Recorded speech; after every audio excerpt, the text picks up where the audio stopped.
Majestic backdrops, fields of colorful wildflowers, and hillsides full of life are some of the special things that make up the Hells Canyon National Recreational Area. Northwest Outdoors is here with Beamer's Hells Canyon Tours on an overnight trip deep into Hells Canyon. Beamer's guide Dan Fleshman and Northwest Outdoors fishing host Hobart Manns are on a search for sturgeon in the deepest gorge in North America. The Snake River in the Hells Canyon National Recreational Area is located on the Oregon-Idaho border. Accessible from the neighboring towns of Clarkston, Washington and Lewiston, Idaho, the Snake River is full of fierce rapids, surrounded by towering outcropping of rock, making this a unique place to fish. He's got to be on there. Yeah, he's on. He's just running.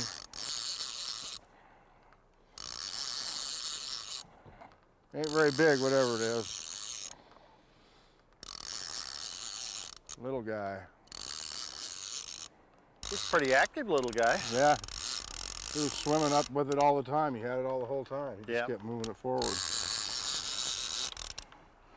Sometimes you hook one and you think, oh, he's just a little one, he's just swimming around with it, but he'd be a keeper any place but here. Yeah.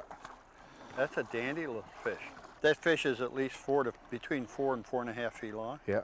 He weighs about 30 pounds. He'll pull a hook out of that mouth. Let him go. What are you using for bait this morning? We're using fresh caught trout. Kind of stitch it on there with the hook through the gill plate, so when the fish swallows it, you got a good hook set. Is that about a 5/0? It's about a 9/0 hook. 9/0, okay. Big fish, big hook. Big fish, big hook, big bait. And you threaded it all the way down and laced it in? Stitched it on. Yep. And you've got the body cavity has been open and semi-clean, so body cavity is open and you let the innards hang out for scent. Okay. Cut the tail off so it won't spin.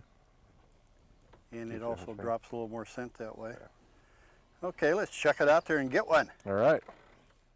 On these guided trips, Dan likes to place the bait to ensure the best chance to attract a sturgeon. These heavy lead balls with the bait can be tricky to cast. Waiting 5 minutes per location, though, is all Dan usually waits. With so many deep pools to fish on, it is only a matter of time before another hookup. We got serious work here. I mean, serious work. You said we were going to do this after dinner. Tomorrow. Oh, bow to the fish occasionally, huh? I can feel him shaking that head, and it's as big as mine.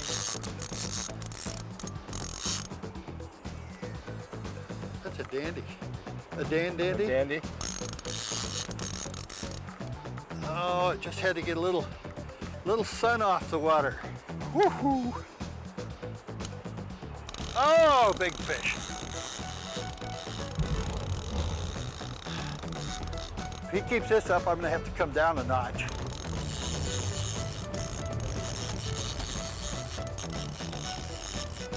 He slacked off, he turned around. Okay, I'll shut her off. Just want to get her loose out here.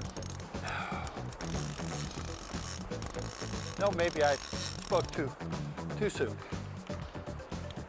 Woo!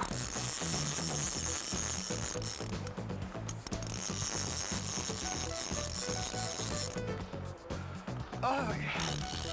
Come on, baby. Yes. Just keep going. The kind of gear we're using here today is a Sea-Line Daiwa 550 series and a master rod using 80-pound braided Dacron line, barbless 9/0 hook with about a 7-inch trout on it. Oh, that's what we were looking for. 6-7 feet of prehistoric Snake River. Woohoo!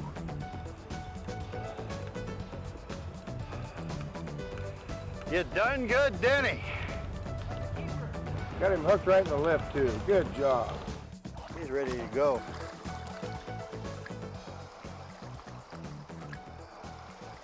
It's just under 6 foot. Probably about 90 pounds. I can tell you it weighs about 100 pounds, but I can't lift her. Okay, we'll turn her out Point her Her home. head going out. Thank you very much. We'll hang on to her a while till she gets ready to go. That one was ready to go. There's more sturgeon excitement coming up on the Snake River, including a ride on the mailboat deep into Hell's Canyon. First, here's a great recipe from the Seafood School with fishing host Hobart Manns. We're here this afternoon with good friend and head chef at the Astoria Seafood Consumer Center, my friend Eric Jenkins, and I'm going to share with Eric a recipe that I've had a lot of fun with this summer, this winter, and it's called, basically, it is salmon in dill mustard poached in wine. Sounds like a little different? Sounds like a winner to me. Okay, it's real simple, Eric. All we have to have is a fillet of salmon with or without skin, but if it's with the skin, you got to take the scales off. Okay. And we're going to put it on double foil, and then we're going to take, this is normal, ordinary grocery store brand dill mustard, and we're going to slather it, and for lack of a better word, that's what I'm going to call it. We're going to paint it with this dill mustard. Pretty liberally, too. Yes, we want a really heavy coat. Think of it as a peanut butter sandwich, perhaps. You really want to coat it, and there's no such thing as too much. So we're going to get a good coating on it. Now to it, for both color and presentation, we're going to add 3 or 4 slices of onions, just little onion slices that we've taken off here. We'll put one here, and we'll knock the center out of this one, and sprinkle them around a little bit. And if you really like onions, I bet you can put as many on as you wanted to. You can't, because they're not going to hurt them. Now we've taken a lemon and peeled it, got all the rind and all the pulp off, and we're going to set 3 or 4 of these little lemon slices around on it for additional flavor. Now we're going to make it into a boat, and we're going to pick it up here a little bit on both sides. Going to pinch the ends up. I want to get them up here so that it'll form a boat that'll hold the liquid base. And into that, this is a peach Chardonnay wine. Very inexpensive. You can find it at any of the grocery stores, kind of a pop wine, but it's good stuff. And the peach complements the mustard, I would imagine? Peach and mustard, salmon all together, poaching. We're going to finish closing this. Going to wrap it up, pinch it up tight. You do this all the time, don't you? I do. Well, we did this summer, earlier, for the state legislature. We cooked about 100 pounds of this in a matter of about an hour and a half. So if you've got a barbecue, you want a quick, simple recipe. There's salmon, dill mustard, onion, lemon, no spices. And a little peach Chardonnay. Peach Chardonnay for liquid steam. We're going to put that one over. And we have one done that you're bringing back. There you go. That we just put on about 20 minutes ago. The cooking time on this is about 20 minutes. Now it can vary on whatever grill you've got for one big reason. Temperature can vary with each grill, and the thickness of the salmon can vary with each grill. You notice you've got a goodly amount of moisture both from the fish and the remaining wine. And you can take a piece of this and just dip it in that. Notice how color, taste, flavor. Well, that looks like about a big enough piece for you, and then this will be for me, right? I can do that. I can share. Yeah, we get another chunk off of there, so Eric will have something to taste. Go ahead looks like it's cooked give that a try. perfectly. He'll get it up here in just a second. Oh, Bart, you are the master. Is that something different? That's absolutely delicious. And it's, from the standpoint of a chef or what you're doing in a restaurant or even at home, simple ingredients, simple presentation, great product at the end. Absolutely delicious. The remote setting of the Hells Canyon recreational area is a big reason this part of the Northwest attracts sightseers. The same remote setting can create a challenge for the many residents in the canyon. For 30 to 40 miles up in the canyon on the Idaho side, residents have staked their claim to property along the river. It can be time-consuming just getting the basic supplies needed to live here. One service Beamer's Hells Canyon Tours provides is mail delivery. But instead of just delivering the mail, they have created a tourist attraction around this unique practice. Delivering the mail into the canyon is under contract with the Post Office Department. Beamer's holds that contract, and it's a weekly mail service. Leaves Lewiston on Wednesday every week, and it comes part way up the canyon, where we stay overnight at our Oregon Lodge. And the following day, we continue on up the river, delivering the balance of the mail to various ranches and administrative points, and just simple folks living along the canyon. For some of your questions pertaining to the flora and the fauna of the canyon. John Jones has been delivering the mail for a number of years into Hell's Canyon. One big part of his job is to know the history of the area. Now this spot on the river just in front of us, this is the actual entrance to Hell's Canyon. This has been chosen by the National Geological Society and the U.S. Army Corps of Engineers. Just more or less to settle long-standing arguments among some of the old-timers to where Hell's Canyon actually begins. We have at the moment about 12 to 15 different mail drops scattered throughout the canyon. Now that varies from season to season depending on who's in and who's out, especially for the ranchers. These folks have access to the outside. They have transportation, some of them. There are roads connecting some of these ranches to the outside, so it's not impossible for them to get away. There are some places that have to be accessed by boat only, and they'll do that sparingly.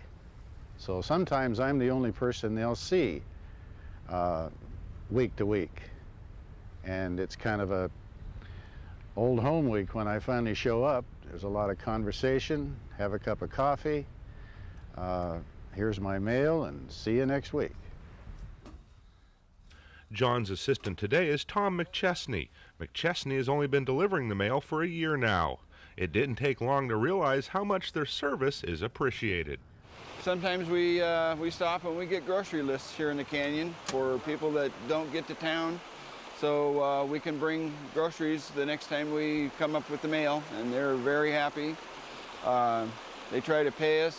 We just give them their slip, and we don't charge an extra dime for it. And it's makes some real camaraderie with the people around here that they'll fix us pies and cookies and stuff like that.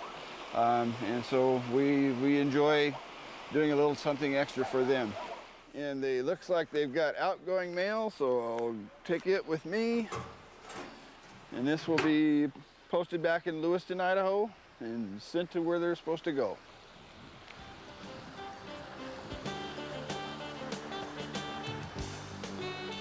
The round trip for these mail deliveries are close to 200 miles. Day trips are available, but most customers make the time to stay overnight at the Copper Creek Lodge deep in Hell's Canyon. A warm bed and hot meal is a nice way to break up the trip.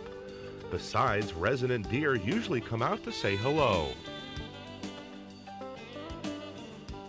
The next day on the water with Beamer's guide Dan Fleshman and Hobart Mans brings high hopes for more sturgeon. With some time between bites, Hobart and his friend Tony find the smallmouth bass fishing can be entertaining. One of the nice things about it up here too is that we can fish for both types of fish. Each time we stop, we do a little casting for the bass. Look at the bigger one down below that one. Oh my. But these fish are just all over, very abundant, beautiful bronzeback, Snake River smallmouth. Gonna let this baby go, see if we can't find another one. These grubs make it easy to unhook. They don't harm the fish much. That little brown grub, this nice little 10, but we've been catching them in the range of up to as much as 15, 16 inches. And there's some beautiful fish here. We're looking for drop-offs, clean gravel, and using grubs and some small crawfish type plugs. Oh, big fat female. Pork. All of these fish are caught and released. This is a typical Hell's Canyon Snake River smallie, probably about 12, 13 inches. We're going to let him go and see if we can find another one just about the same size. There's another nice fish. Nice little, there's that big, 2, 3 are following the one that I've got hooked. Fish on! Got the sturgeon. Come on. I'm coming. I got 2 I'm rods out coming. here. Oh, you got him. All right.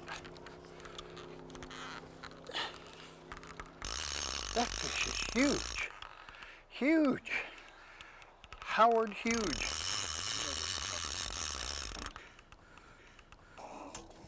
It's a big one. That's what we've been looking for. Incredibly huge. Well, Dan, you brought us to the right spot. You just knew he was out there. Pretty soon he had to get hungry, didn't he? Pretty soon he had to. We may have to chase him. I'm gonna put it in reverse, so keep the line tight. He's coming up. How much line you got left? Oh, 2/3. And start reeling.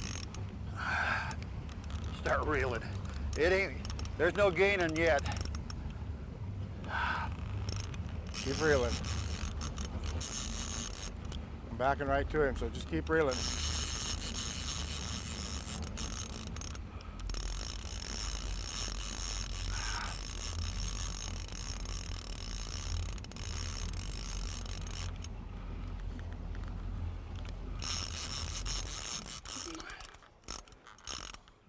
Oh, he's big.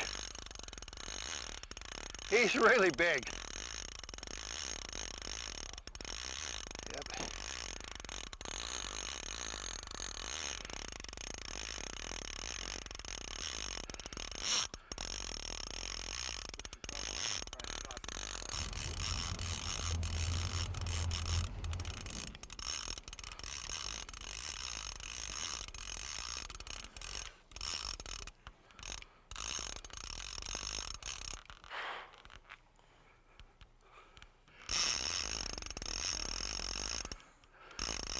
You look pretty good. You jumped and get Oh, off.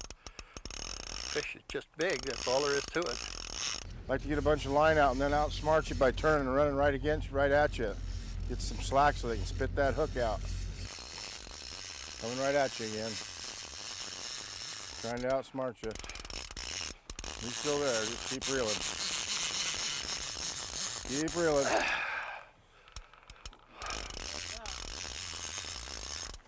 Go over there in the bass hole disturbing our bass. Yeah, and the boat's going away from him. He's just sitting still. Just keep cranking. Don't pull. Just keep reeling. Just keep reeling as fast as you can reel. When I give him slack, got to get him off that rock over there. You'd think they get smart and realize that if they came up, we could turn them loose. Or maybe he decides that he's having more fun with me than I'm having with him. That could be. He's older than I am. Maybe smarter too. Here we go. Pull him up. Oh yeah, easy to say. When he wants to come up, he'll come up.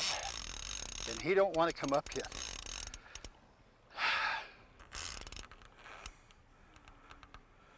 Reel down. Pull up. You about got him whipped, Hobart. Yeah, I have like heck. He knows who's whipped, me.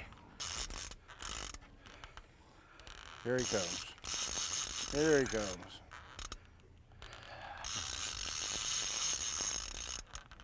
He's coming up.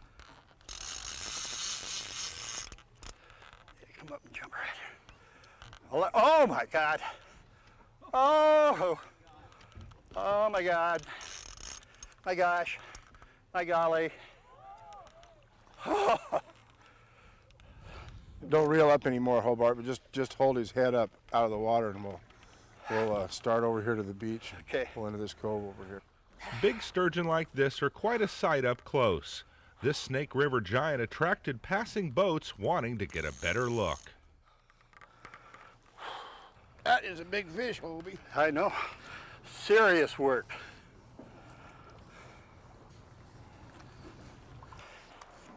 Dan, you said you were going to take me to the monster of the Snake River, and you delivered the goods. He is indeed a beauty, she, and... What do you think this one weighs, Hobart? 250? What do you think? I'd say at least 300. Okay. As fat as she is. 8'4". 8'4", and she'd been through this ordeal before. That is a great fish. Spectacular. Don't make somebody else hurt, honey. I'm tired and sore for a week. Dan, again, it just can't get any better than that. We hooked a couple of big bass. Take it easy now. We'll just turn you the right direction here, baby. Let's get you going the right way. You weigh so much. You're so fat. Look how big she is. Yeah, she's really deep. Deep fish. Big, huge, deep fish. I think she weighs more than 300 pounds. Just huge.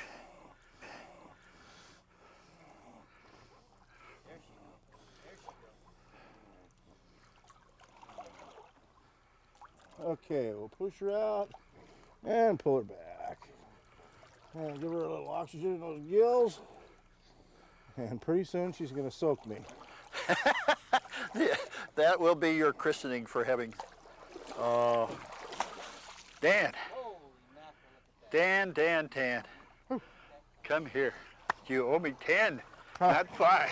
10. All right. Killer fish. How's your back? It's still there. A little long, yeah, but it's there.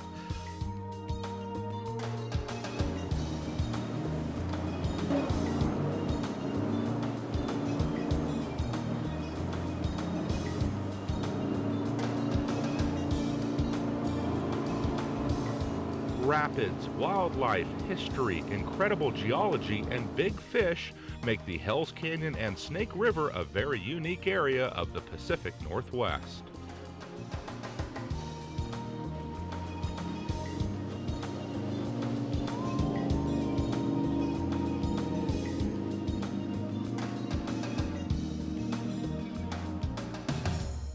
This show ends with a visit to the workshop of Silverdale, Washington artist Ron Henshaw. Henshaw cuts, grinds, and burns his way to a special kind of art. Steel off the paper pattern, and I take a silver layout pencil. And once I get the whole piece laid out like that with a silver pencil, the next step, fire up the torch, cut it out. Henshaw is a self-taught artist with an extensive background in ornamental metalwork. A love for the outdoors and wildlife is expressed in his chosen medium of steel plate and heat. The type of work I do, I call steel sculpture for the lack of anything better to call it. It's a style I've developed and no one else has figured out how to do it, so it's still mine. And it's just a matter of taking a piece of 1/8" steel plate, drawing a pattern on it, cutting it out with a acetylene torch, and detailing it, polishing it with a grinder, and going back and applying the heat with the torch to get the various colors that I get, from golds to browns, purples, blues. And then once it's all colored, I arc weld it together and seal it in clear lacquer. She's ready to grind right now.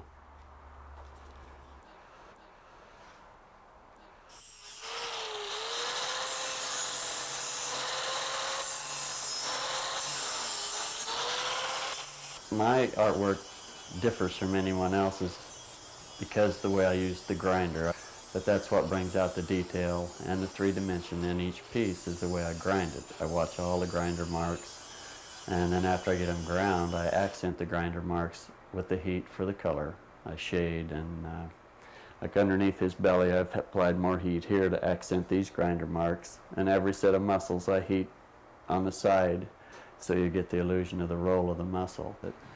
Okay, and the next step is to take the torch and apply heat in varying different degrees and ways of applying it, and it'll bring the color out, and pretty quick we'll have the natural color of elk. Henshaw's finished pieces appear to be 3-dimensional due to the grinding, coloring, and the layering of the steel. Okay, in this particular piece, there's 1, 2, 3, 4, 5, 6, 7, 8, 9, 10 pieces of detailed steel that I've welded together. Once I get them all done, and I weld them all together in a piece, and I have airspace in between, and you get the effect, the 3D effect. It's not a flat piece of steel, it's a sculpture.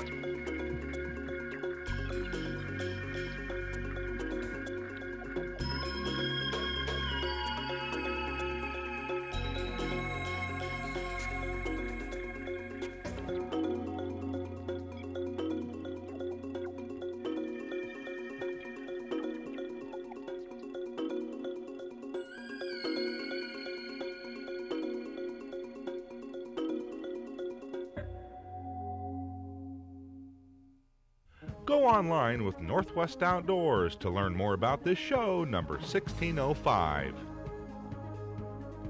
On the next Northwest Outdoors, go whitewater rafting on the Skycomish River in north central Washington State. Cook up some oyster burgers at the Seafood School in Oregon. Also, life-size artist Terry Lee of Coeur d'Alene, Idaho. And make a debris hut from the survival experts. That's on the next Northwest Outdoors. Funding for Northwest Outdoors is made possible in part by Kershaw Knives of Portland, Oregon, makers of precision tools and cutlery. Kershaw Knives strongly supports outdoor programming as well as responsible outdoor activities throughout the Pacific Northwest. And by Subaru, engineered and designed for all types of activities in the great outdoors. The craftsmen and women that repair and supply parts for Subaru West believe that enjoyment of the Pacific Northwest should be available to everyone. And by alltrek.com. Alltrek provides high-performance clothing and gear for every outdoor experience, including paddling, camping, hiking, climbing, and more. Information can be found online at alltrek.com.